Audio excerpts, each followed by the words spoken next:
Lalu agama ini bisa nikmat, itu solusinya gampang menurut Rasulullah, yaitu sholat. Nabi itu kalau pusing menghadapi banyak hal, yaitu mesti keluar masuk. Terus tanya sama istrinya, kapan waktunya sholat? Kapan Bilal datang? Dulu kalau mau waktu sholat, Bilal datang, ngetok pintu Nabi, ya Rasulullah sekarang waktunya sholat. Itu Nabi membahasakan sholat itu unik. Ini tentang Mi'raj ya, karena hasilnya ya sholat tadi. Arifna ya Bilal. Arifna itu tolonglah bikin nyaman saya dengan sholat. Sebelum kita belajar sholat secara serius, gampang. Kalau kita misalnya menteri, atau kita ajudan, atau kita apa. Kayak apa asiknya kita kalau ngomong-ngomong sama presiden, bercengkrama dengan presiden, atau dengan menteri, atau dengan kiai, dengan atasan. Sholat itu media di mana kita asik dengan Allah Ta'ala. Kalau kita bisa asik dengan atasan yang manusia, apalagi ini asik dengan Allah Subhanahu wa Ta'ala. Sehingga kita harus malu kalau sholat tidak asik. Kita ketemu orang yang kita hormati saja asik, masa ini ketemu Allah Ta'ala tidak asik. Sehingga dulu, bawaannya orang dulu itu kalau sholat, untuk tidak cepat itu harus diperintah. Dulu para nabi, para sahabat kalau sholat itu lama-lama. Sehingga sampai nabi yang turun tangan, wahai para sahabatku, kalau kamu jadi imam jangan lama-lama. Karena dulu semua orang itu penikmat sholat. Sehingga untuk tidak lama itu nunggu diperintah. Kalau kamu jadi imam jangan lama-lama, kasihan makmumnya itu. Nah sekarang alhamdulillah tanpa dilarang sudah cepat semua. Ini sudah ada kemajuan, ini sudah maju sekali ini. Enggak usah dilarang sudah cepat. Dulu itu saking asiknya orang sholat. Untuk supaya agak cepat itu harus ada perintah dari Nabi. Kalau kamu jadi imam jangan lama-lama. Nah kita kalau sedang pas baiklah, pas waras lah kira-kira gitu. Kalau bahasa orang Pantura, saya ini orang Pantura. Jadi kalau ngomong lebih keras, lebih vulgar. Normalnya orang sholat itu tidak bisa ngakhiri. Normalnya, saya ulang lagi, normalnya orang sholat itu tidak bisa ngakhiri. Karena ketemu zat yang kita cintai. Kita kalau ketemu orang yang kita hormati, yang kita cintai, itu nggak bisa ngakhiri. Misalnya mungkin anak muda, contohnya ketemu pacar, tidak bisa ngakhiri. Kita kangen sama temen, jagung, tidak bisa ngakhiri, karena asik. Nah ini ketemu Allah yang dipuja-puja, dipuji-puji, kemudian cepat ingin ngakhiri. Jadi ini kita agak aneh. Makanya normalnya orang sholat itu tidak bisa ngakhiri. Dan itu normal. Sehingga dulu ketika Sayyidina Umar itu ditikam sama satu benda yang kayak pancing itu. Panah itu kan kayak pancing ya. Jadi kalau masuk cepat tapi nariknya susah. Karena ada grendelnya. Itu tiap ditarik sakit. Dan beliau bilang, nanti setelah saya sholat tarik. Beliau sholat, nyaman. Ditarik itu enggak gerak sama sekali. Karena dia sudah istighraq billah. Sudah nyaman dengan Allah sehingga ditarik itu enggak kerasa. Dulu di daerah sini masih keluarga kita lah, masih keluarga kita semua. Ada seorang wali jadi imam masjid. Itu di PHK sama takmirnya. Karena ketika sujud dia asik terus lama sekali. Sampai 30 menit. Sampai santrinya bilang, "Mbah, sampun, Mbah, sampun." Setelah itu rapat dihentikan. Ditanya, "Kenapa Mbah sujud begitu?" Saya tidak bisa mengakhiri orang nikmati sujud kemudian ingin berhenti.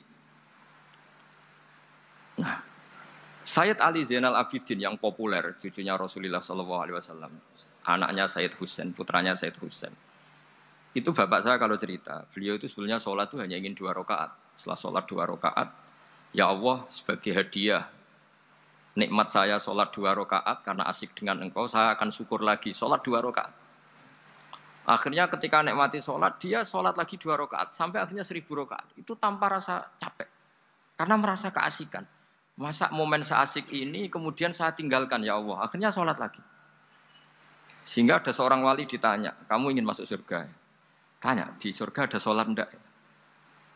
Enggak ada kan. Wah kalau enggak ada sholat saya enggak masuk surga. Terus dibilang, "Ya sholat aja." Terus dia mau masuk surga. Kalau kita akan kebalikan, kita ini masuk surga itu sebetulnya kita ngawur sekali. Ngawurnya adalah, hore masuk surga, tidak ada sholat lagi, tidak ada puasa lagi. Jadi ini kan, kita ini jadi makhluk yang aneh. Jadi kita ini masuk surga senang karena sudah ada kewajiban apa? Sholat. Jadi ini agak aneh.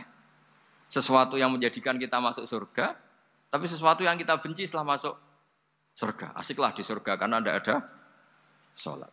Nah, apapun kondisi kita harus latihan. Harus latihan kita entah seberapa kadarnya ingin niru Rasulullah SAW ketika ngendikan wa qurratu aini fi sholat. Nyamanku, hatiku tentram kalau saya pas sholat. Sehingga tadi sudah saya katakan tadi. Dulu Itu untuk menghentikan sholat itu susah. Sampai Rasulullah sendiri yang merintahkan, hei para imam kalau sholat jangan lama-lama. Kalau sekarang, andai kan Nabi hidup di zaman sekarang, pasti tidak ada pengumuman itu. Karena semuanya sudah cepat. Ya. Malah super kilat itu. Ada yang terawih 20 rakaat hanya berapa?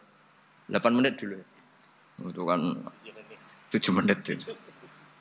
Tanya saya, kenapa sholat begitu asik? Yaitu tadi kita diajari analogi. Analogi itu ya kias.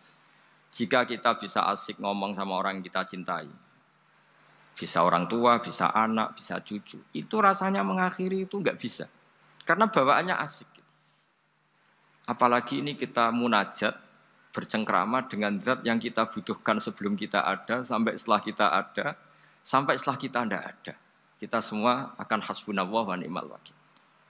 Sehingga dulu bawaannya orang dulu itu, saya cerita sedikit. Ada orang mau meninggal, namanya Umar bin Abdul Aziz. Itu Khomisul Khulafa, orang yang terkenal adil. Ketika mau meninggal, senangnya bukan main. Ditanya, kenapa engkau senang? Memangnya kalau saya mati mau kemana? Ketika saya hidup dengan segala nikmat itu ya karena Allah Ta'ala. Saya nanti mati ke zat yang sama. Dikelola oleh zat yang sama, yaitu Ar-Rahman Rahim. Dulu saya disayangi Allah, paling selamati juga disayangi Allah. Karena yang jadi Tuhan selamati, Tuhan yang sama ketika di dunia, yaitu Rahman Rahim. Cerita legenda yang lebih dasar dari itu, masyhur itu Jalaluddin Ar-Rumi. Ketika dia mau meninggal, semua muridnya nangis, beliau marah. Kenapa kamu menangis? Ya karena guru mau meninggal. Kamu itu ngawur sekali. Saya ini sudah lama menunggu hari seperti ini, bisa ketemu zat yang saya cintai, malah kamu menangis. Ayo kamu nari sebagai pesta kematian saya. Tapi ini nggak bisa ditiru ya, karena kalau kita niru, nggak usah dilarang juga nggak bisa niru kayak gitu. Cuma saya maklumatkan jangan ditiru, meskipun nggak usah dilarang juga nggak akan bisa niru. Sehingga orang-orang dulu itu bawaan kalau mau kabundut itu ya asik. Rasulullah Shallallahu Alaihi Wasallam ketika mau wafat, intaqala ila rafiqil a'la, itu ditanya sama istri-istrinya, lalu engkau mau kemana? Kata Nabi, sebelum sekian hari, beliau setiap khutbah ngendikan, ini ada hamba yang disuruh milih Allah antara di dunia dan bertemu Allah. Kalau kamu jadi hamba itu milih mana? Di dunia yang penuh problem ini, apa milih ketemu Allah yang Rahman Rahim? Yang hubungannya dengan kamu itu ngasih dan ngasih. Kamu tidak mungkin kan hubungan dengan Allah memberi, kamu bisa apa? Kita hubungan dengan Allah pasti hanya mendapat. Dikasih nyawa, dikasih oksigen, dikasih bumi tidak bayar, dikasih air juga tidak bayar. PDAM dikelola siapapun bayar, oksigen di rumah sakit bayar. Hubungan kita dengan Allah tidak pernah bayar oksigen, tidak pernah bayar sewa bumi. Punya kolam renang laut seluas itu ya tidak pernah bayar. Udah gitu kolam renangnya menghasilkan ikan. Kalau kita kan semuanya utang jasa sama Allah. Dan reputasi Allah itu dengan kita hanya memberi, tidak pernah meminta. Akhirnya hubungan-hubungan inilah yang menjadikan terus. Semua sahabat jawab, ya kalau kita jadi hamba itu pasti milih Allah lah. Jadi Nabi itu saking pinternya orang, supaya orang siap dengan keberangkatan beliau itu dibikin satu taksis, satu apa? Kalau orang Jawa bilang itu dikai persemon, dikai mukaddimah. Supaya orang-orang itu siap kalau Nabi ngendikan. Kalau kamu seorang hamba disuruh ketemu Allah sama hidup di dunia yang fana ini milih mana? Ya milih ketemu Allah.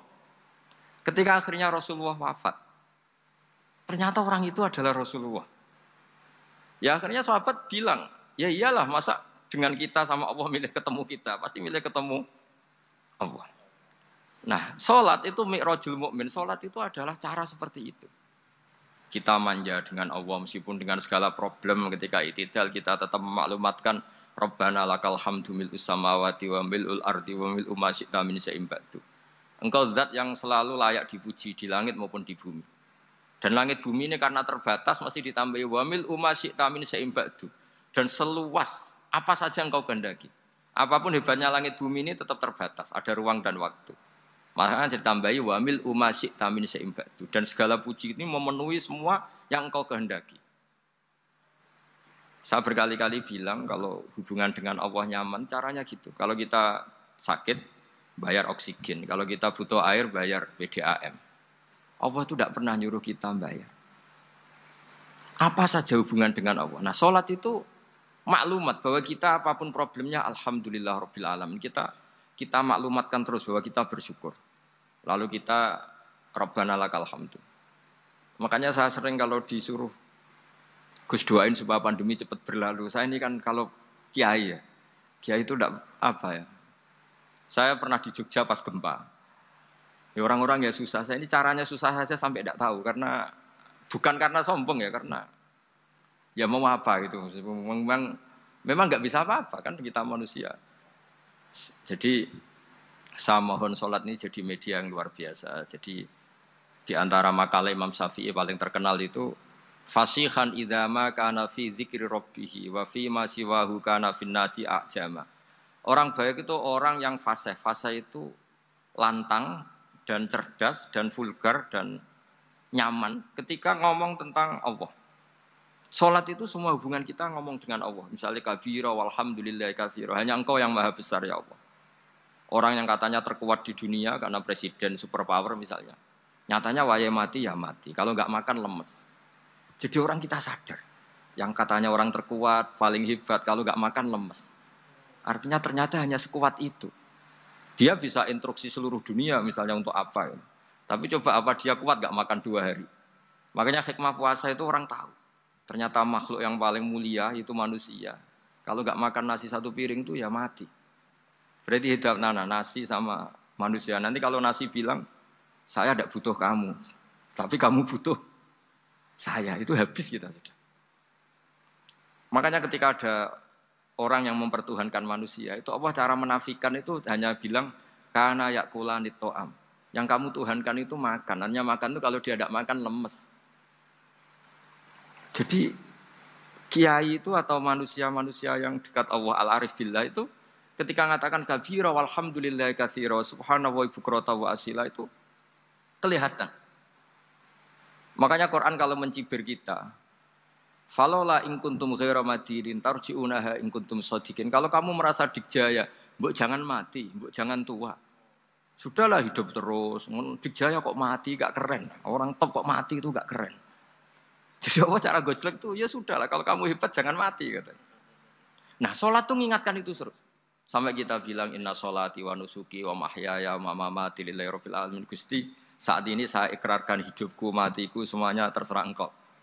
Nah, lagi-lagi tadi ketika kita bilang cincin ini lebih kuat ketimbang kertas, Anda salah.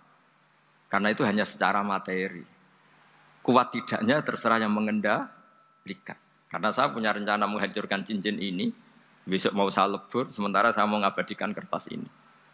Nah, disinilah terus kita diajari misalnya di surat Yasin yang populer, Allah itu siapa? Allah itu subhanalladzi biyadihi malakutu kulli syai'in, yang mengendalikan semua sesuatu.